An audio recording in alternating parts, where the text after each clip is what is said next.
I've spent my whole life looking up, wondering what's out there. I never thought something would look back.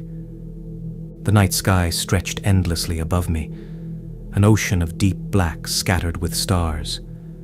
Living far from the city had its advantages. No light pollution, no noisy neighbors, just the quiet hum of the world and the endless cosmos above. Out here, the sky was alive. It breathed, it moved, it whispered in the language of light and distance. I adjusted the lens of my telescope, scanning the heavens with patient curiosity. Astronomy was never more than a passion for me. I didn't have the degrees or the equipment that professionals did, but that never dulled my fascination. Some people spent their lives watching people. I watched the universe. Tonight felt different. I couldn't explain why. It was just one of those nights where the air was too still, where silence carried weight, where even the stars seemed to wait for something. A flicker of movement in the sky caught my eye. I turned, tracking a faint light streaking across the horizon. Not a plane, not a satellite. It moved too fast, too smoothly. A meteor, maybe, but there was no telltale burn-up, no brilliant arc of fire dissolving into the atmosphere. It was controlled, deliberate. I watched until it vanished beyond the tree line in the distance, leaving behind only darkness. A trick of the eye? Maybe. I had seen thousands of celestial events over the years, and most had reasonable explanations, but something about this unsettled me in a way I couldn't define. Shaking off the thought, I returned to my telescope. Mars was especially clear tonight, its burnt orange glow unmistakable against the void. I centered my scope on it, adjusting the focus, letting myself sink back into the comfort of routine. Then I heard it. A whisper of movement, not from the sky, but from the darkness beyond my porch. I froze, my fingers tightening on the telescope. The night was still, too still. Then, from the shadows, she stepped forward. A woman, alone, emerging from the dark as if she had been waiting for the right moment to reveal herself. She moved with a strange kind of fluidity, every step calculated yet effortless. Her face was calm, unreadable, as though she had rehearsed this moment 1,000 times. I should have been alarmed.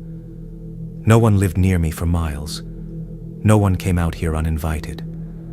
But she didn't look lost.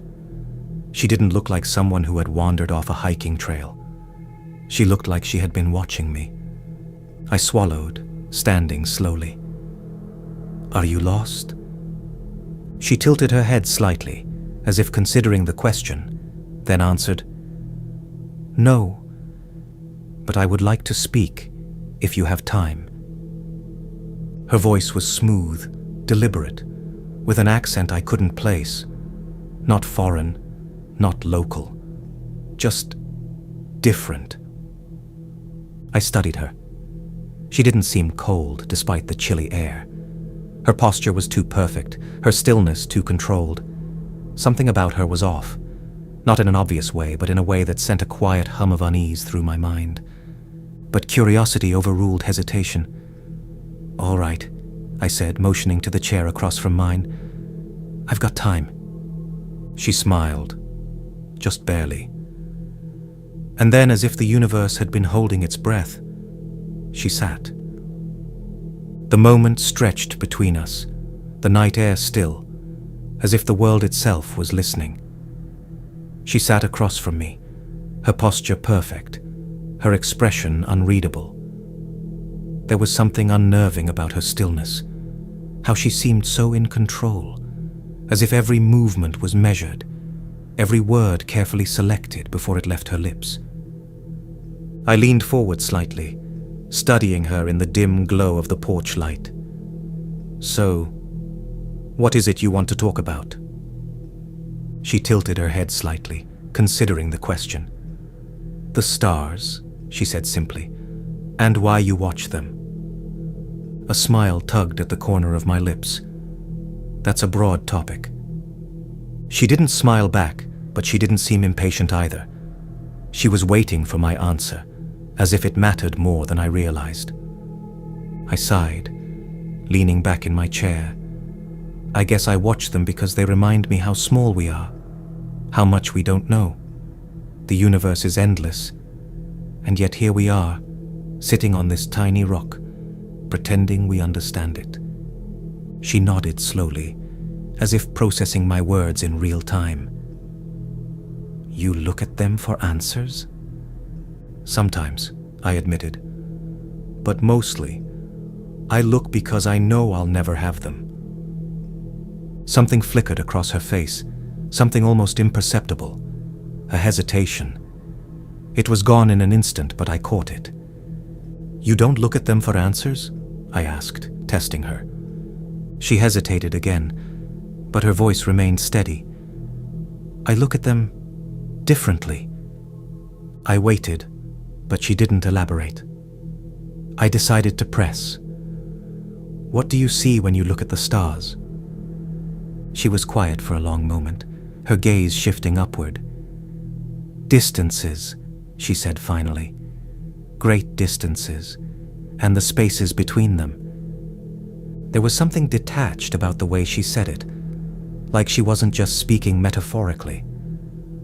I frowned slightly, but before I could say anything, she turned back to me. Why do humans hold on to things they cannot keep? She asked suddenly. I blinked at the abrupt shift. That's a strange question. Her gaze was unwavering. Is it? I exhaled, thinking. Maybe not. I guess we do it because we're afraid of losing what little we have. Life is short, and most of it is spent trying to hold on to moments before they slip away. She tilted her head again, as if she were dissecting my answer. And yet you look at the stars, knowing you will never reach them. I chuckled. I guess that makes me a hypocrite. She didn't laugh. She just kept watching me, her expression unreadable. The conversation should have felt ordinary, just two strangers talking under the night sky. But something about it wasn't. She was too focused, too precise, as if she was studying me as much as she was my words. And yet, despite that, I found myself wanting to talk to her more. Do you live around here? I asked, trying to shift the conversation slightly. For the first time, she hesitated too long before answering. Not exactly. That was an odd answer.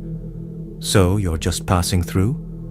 A faint flicker of something, uncertainty maybe, crossed her face, but she nodded. Something like that.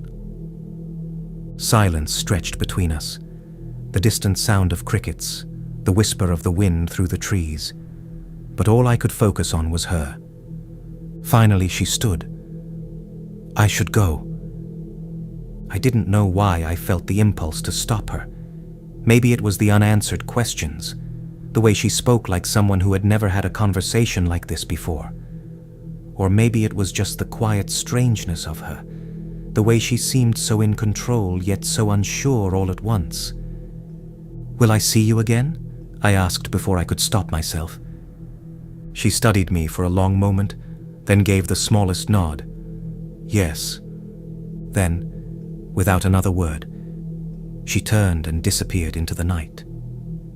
She came back the next night, and the night after that. It became routine, something unspoken between us. She never said she would return, but I knew she would. I didn't ask where she went when she left, and she didn't offer an explanation.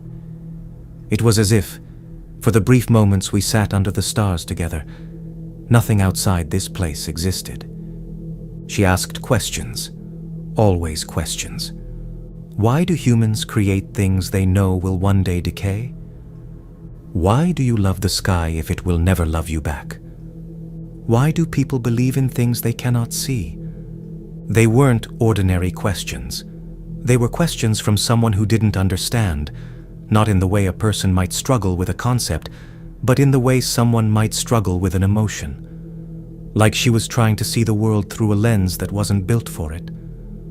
At first, I thought she was just different, a strange woman with a strange way of seeing things.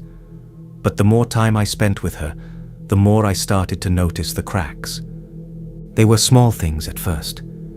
She never shivered, even on the coldest nights. She never seemed tired, never yawned. She sat too still, too composed, as if she had practiced every movement before making it. And then there was the way she looked at me, like I was something to be studied. Not in a way that made me uncomfortable, but in a way that made me wonder just how much she saw when she looked at me. More than I wanted her to, maybe. Tonight, she was quieter than usual. She sat across from me, her hands resting on her lap, her gaze locked onto the sky as if searching for something she couldn't find. "You're different tonight," I said. She blinked, then turned to me. "Am I?" "Yeah." Less questions, more silence. She hesitated, just for a second. Then she looked away. "I have been thinking..." "About?" She took too long to answer. "The things you say, the way you see the world, it is unusual." I raised an eyebrow. "Unusual how?" Another hesitation. "Your kind often sees the world through needs, survival, instinct, fear. But your questions are different. You look at the stars and wonder about meaning, not about what they can give you. That is rare." I frowned. "You talk like you're not human." She didn't react immediately, and that was the moment. The moment I saw something flicker across her face, something almost like fear.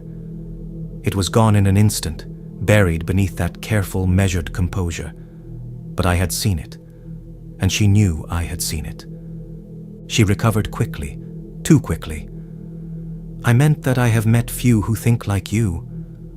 A reasonable answer, a believable one, but I wasn't sure I believed it. I studied her for a long moment. "Where are you from?" "Far from here." "How far?" A pause, a hesitation, then softly, "Very far." I felt something shift in the air between us. For the first time since we met, she looked unsure, like she was balancing on a fragile edge, one misstep away from revealing something she wasn't supposed to. She looked at me then. Really looked at me. And for the first time, it didn't feel like she was studying me. It felt like she was searching for something. Something she couldn't name. Then, just as quickly as the moment came, it was gone. She stood up, her movements fluid, controlled once more. I should go. I could have let her leave, should have, but I found myself speaking before I could stop myself. "Come back tomorrow." She hesitated at that. Not a refusal, not an agreement, just a hesitation. Then she gave me the smallest nod before disappearing into the night. And I sat there, staring at the place where she had been, wondering what exactly I had just seen crack beneath the surface. She came back. But this time, something was different. She stood at the edge of the clearing, barely within the reach of the porch light. Her posture was the same, perfectly still, controlled. But there was something in the way she held herself, as if she were bracing for something inevitable. I watched her carefully, setting my telescope aside. "You're late." She hesitated before stepping forward. I did not intend to be... That hesitation again. The crack in the wall she had built so carefully. I gestured to the empty chair across from me. "Sit." She did, but slower this time, more deliberately. For a while, neither of us spoke. The silence between us felt heavier than it ever had before, as if words, real words, were coming, and neither of us were ready for them. "There's something you're not telling me," I said finally. She didn't answer immediately. She looked past me, up at the sky, as if searching for the right words in the constellations. "Do you believe," she said at last, "that every civilization in the universe is like yours?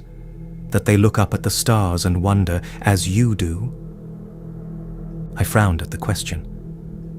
"I don't know. Maybe not. But I'd like to believe that curiosity is universal." She exhaled slowly, her fingers tightening slightly where they rested on her lap. "My people do not wonder. We do not ask what is beyond the stars. We already know." Something about the way she said it sent a cold ripple through me. "What do you mean?" She looked at me then, and for the first time since I met her, there was something like conflict in her eyes. "I was sent here, not to observe but to evaluate, to determine if this planet is suitable." The words hit like a slow-moving weight. Suitable for what? She hesitated, and then softly, "For them." I sat back, my mind trying to process what she was saying. The air between us suddenly felt too thin, too fragile. "Them? Who is them?" Her gaze didn't waver. "The ones who come after me." I stared at her, my heartbeat slowing, each thud echoing in my ears. "You're telling me you're not human," she finished for me. The words should have felt ridiculous. They should have been impossible. But looking at her now, sitting there in front of me with that careful stillness, I knew. Some part of me had known for a while. She wasn't human. She had never been human. My breath came out in something like a laugh, but there was no humor in it. "So what happens next?"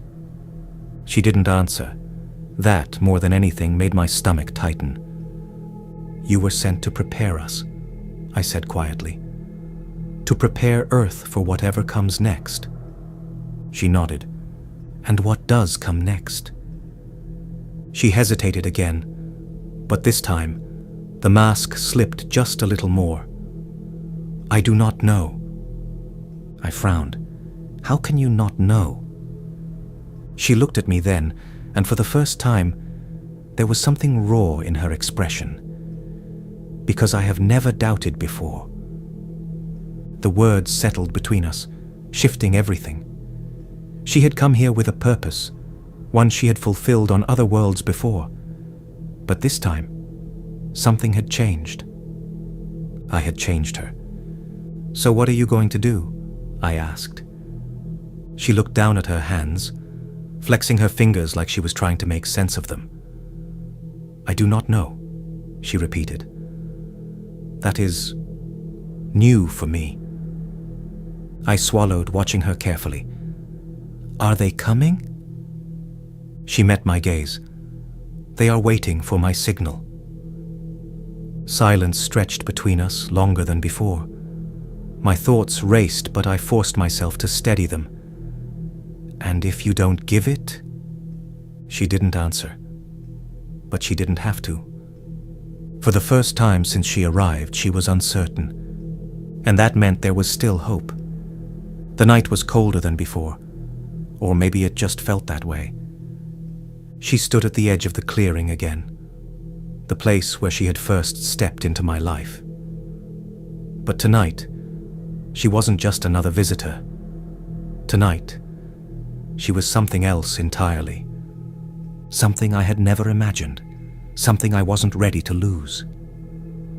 She looked up, her gaze fixed on the stars. Her stars, I realized. The ones she had always known, the ones she had come from, and the ones she was about to return to. "They are waiting," she said softly, "for my signal." I exhaled, my breath visible in the cold air.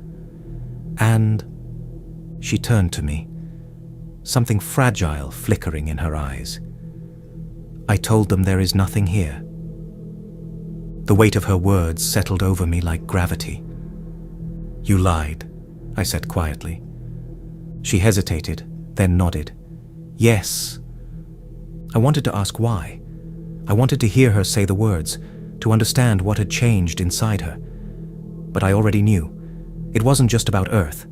It wasn't about humanity or philosophy or war. It was about her. She had changed. And because of that, we were safe. I swallowed hard, trying to steady the sudden tightness in my chest. So, this is it. You're leaving. She nodded again, but there was something heavy in the movement, as if she weren't entirely sure anymore, as if the certainty she had carried with her for so long was slipping through her fingers.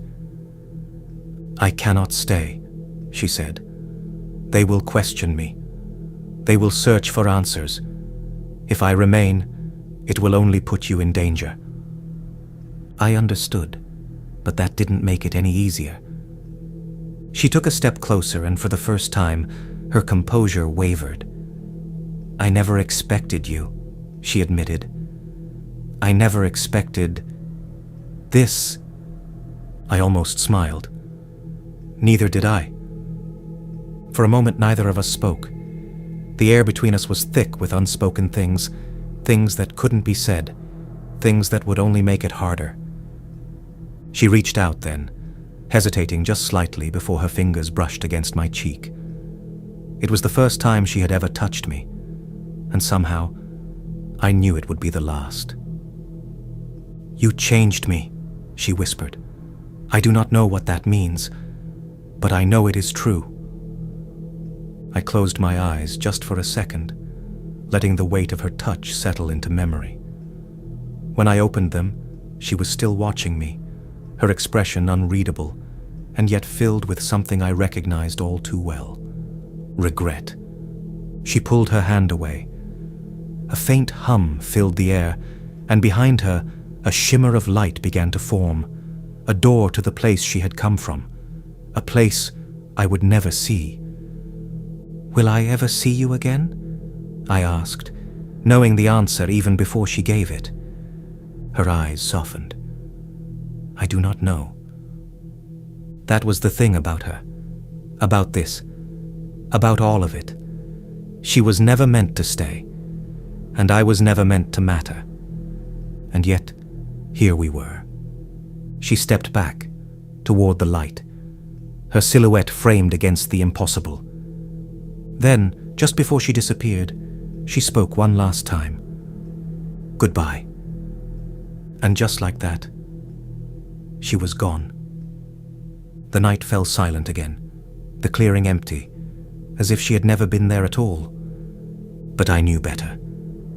I looked up at the stars, and for the first time, I wasn't just wondering what was out there. I was waiting,